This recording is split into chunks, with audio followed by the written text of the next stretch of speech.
সিঙ্গাপুরের বিপক্ষে বাংলাদেশের জার্সি গায়ে দিয়ে অভিষেক হয়েছে সমিত সুমের, তবে গতকালকে তার কমতি ছিল না ম্যাচের জন্য।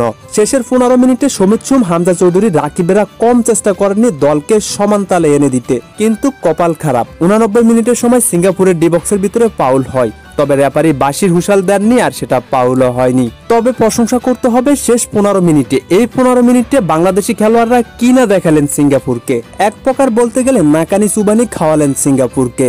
এই ম্যাচে সমিতের অভিষেক হয়েছে, তবে অভিষেক ম্যাচটা যদিও রাঙিয়ে নিয়েছে, ম্যাচ হারার কারণে ততটা প্রশংসা হয়নি তার। তবে সমিতের পারফরমেন্স ছিল 100তে 100, যা দেখা আর বাইরে ছিল। যাই হোক, ম্যাচ হারার কারণে সমিতের প্রশংসা হয়নি, তবে পরবর্তী ম্যাচ ঘুরে দাঁড়াবেন বাংলাদেশ।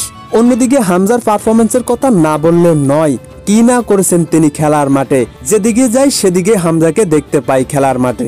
একজন হামজা যদি বাংলাদেশ জাতীয় দলের সাথে সব সময় থাকে, তাহলে এই জাতীয় দল আর ঘুরে পিছে তাকানো লাগবে না। এই কারণে তো হামজা ম্যাচ শেষে বলেন, আমরা ম্যাচ হেরেছি তাতে কোনো দুঃখ নেই, তবে আমরা গর্বিত আমরা এই জার্সি পরেছি। সমর্থকদের ভালোবাসা পেয়ে আমি খুবই খুশি। আমরা আশা করি পরবর্তী ম্যাচের জন্য সমর্থকেরা অপেক্ষা করবেন। তাদের সাথে আমাদের দেখা হবে অক্টোবরের জন্য সবাই প্রস্তুত থাকবেন। বাংলাদেশ সিঙ্গাপুরের কাছে ম্যাচ হেরেছে, তবে হামজার শেষের কথাগুলো মনোমুগ্ধকর করেছে। খেলাতে যেমন মুগ্ধতা ছড়িয়েছেন, দর্শকদের কাছে ভালোবাসা পেয়ে আরো বড় মুগ্ধতা ছড়িয়েছেন হামজা। কারণ একজন হামজার কারণে আজকে বাংলাদেশের ফুটবল এতটা আলোচনায় এসেছে। তবে বাংলাদেশের ফুটবলকে যদি ভালোবেসে থাকেন, তাহলে অবশ্যই ভিডিওটি শেয়ার করে দেবেন। আর গতকালকে হামজা, ফাহমিদুল এবং সমিত সুমের খেলা কেমন লেগেছে তাও কমেন্টে জানাবেন।